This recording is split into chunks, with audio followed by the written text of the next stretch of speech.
What's going on, Seahawks fans? It's Mitch here of TheBottomLineView, here to give you my record prediction for the Seattle Seahawks. I hope all you 12s are excited for 2023 because this season could be an electric, fun season for Seattle. In this video, I'm going game by game, matchup by matchup, analyzing the Seahawks 2023 schedule and giving you my record prediction for the Seattle Seahawks in 2023. If that sounds good, don't forget to spike the like button and comment below your expectations for the Seahawks this year. How many games will they win? Will they get to the playoffs? Will they win the division? Let me know in the comment section below, and let's go. The Seahawks are definitely an interesting team to predict because I feel like there's going to be many like me that are very high on Seattle, expect them to take a jump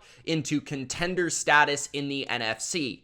But I also believe there's going to be another group of people that, despite their additions and their improvement in their roster, their depth, and their defense and offense, I think there's going to be another group of people that simply do not believe in Geno Smith. And they're going to believe that this team drops off the face of the planet.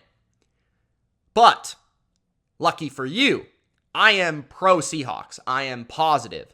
So let's go through the schedule and explain why I like Seattle so much this year. And I actually really like how their schedule looks for 2023. So let's begin with week number 1, taking on Matthew Stafford, Sean McVay, the LA Rams. This is not going to be an easy game. I'd prefer to play the Rams later in the calendar because of their lack of depth. Because if injuries start to pile up, that's going to hurt them. Matthew Stafford, all that stuff, he's going to wear down as the season goes. Playing them in week 1 is going to be tough. This is going to be a good game. But I'm taking Seattle at home to win this game. I think they're the better team. I think they have more talent on both sides of the football. And I think that ultimately, these two teams know each other very well. The coaches know each other very well. And usually the better team, the more talented team comes out on top. And I think it's really as simple as that. As long as Seattle can get a little bit of pressure on Stafford and not let Cooper Kupp go off, this could be the first time you see Witherspoon have a big impact because you can move him everywhere. You can put him in the slot to take on Cooper Kupp. I think Seattle wins this game. Then in week 2, so in my Lions projection, I have the Lions winning this game. And I think that's fair, but I easily could see Seattle winning this game because I do think Seattle, in my mind, is a better team than Detroit. And many people view them in the same category, like I kind of do. I see them in that they're good teams from last year that had a good, strong offseason, that improved their roster, that should be even better this year. I think Seattle is a safer bet for that. I also view Seattle as having a higher ceiling. But the game's in Detroit, and that matters. I also feel like I'm not 100% confident, especially early in the year without Jordan Brooks potentially being in the lineup, or at least being a little bit slow to start the season. I think Detroit can run the ball on Seattle and establish the game by their terms due to their offensive line. And I think it's going to be a tough matchup for Seattle's defense, for sure, because the Lions can move the football. They got a very creative offensive coordinator, and we'll see what the Lions' defense brings to the table with their new secondary and how they defend Seattle. I think if this game was in Seattle, I'd lean towards the Seahawks, but since it's in Detroit, I'm going to go with the Lions. So I have them at 1-1, but I think they go to 2-1 on a game that I might potentially be attending here in Seattle. Carolina Panthers at the Seahawks. Bryce Young. I think it's better to play Bryce early in the season. And I like Carolina. I think their defense is going to be pretty good. I like their coaching staff. I think these 3 games are very good tests early. It's not like elite teams, but they're all teams that are pretty competent, especially the Rams in week 1. And then you have 2 teams that I think are probably going to make the playoffs in the Lions and the Panthers. So some nice tests, but you get 2 out of 3 at home. I think that you'll win 2 out of the 3. Seattle should win this game. I just don't view Carolina's offense as having the explosive ability to match Seattle's offense. So I think that's why they win. Week 4, this is also an either way game. So I think most Seahawks fans would prefer to start 3-1 and would prefer to have them beat rather the Lions or the Giants. And I think that's totally fair. And I do believe Seattle dominated the Giants last year. I think the Giants win this game in New York on Monday night at home. I am always a believer in the home team on Monday night, especially if they're an underdog. I think it juices them up. And I've seen it through history. And these two teams are a little bit more familiar with each other thanks to that last year matchup. I think the Giants are in that playoff sort of wild card contention zone. And I think this should be a very competitive game. I think the difference for me is obviously going West Coast to East Coast. But then on top of that, you have Wink Martindale's creativity to, I think, get after Geno, pressure Geno. And then I think the Giants have improved their secondary at least well enough to match up with Seattle. On the other side, I think Seattle's defense is going to have a challenge in defending Saquon, Daniel Jones running the ball, and then also their improved receiving core, Darren Waller, all that. But I actually expect this game to be a little bit lower scoring than expected. So I'm going to go with the Giants. Then we got a bye week. I expect the Bengals to knock off Seattle, in which case they're going to be 2-3. So I don't think that's going to be great. But I think as Seahawks fans and Seahawks teams typically do, they get better, they improve, right? As you know, as fans of the team, Pete Carroll improves the team. I think the Bengals will be a good game to kind of understand where we're at in terms of like contender, in terms of like what's our roster, being able to evaluate that post-bye.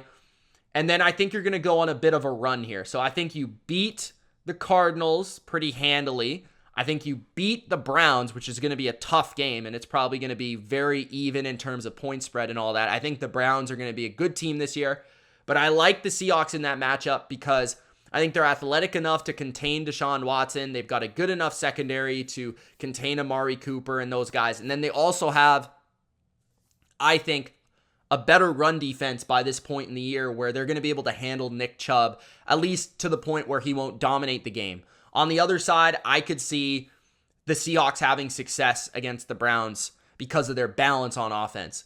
And then week 9, I've got the Ravens beating the Seahawks. I just think they're the better team in Baltimore, going to be a tough game. Then I think Seattle beats Washington versus Washington here. I think Seattle wins, better quarterback, better, I think, overall team.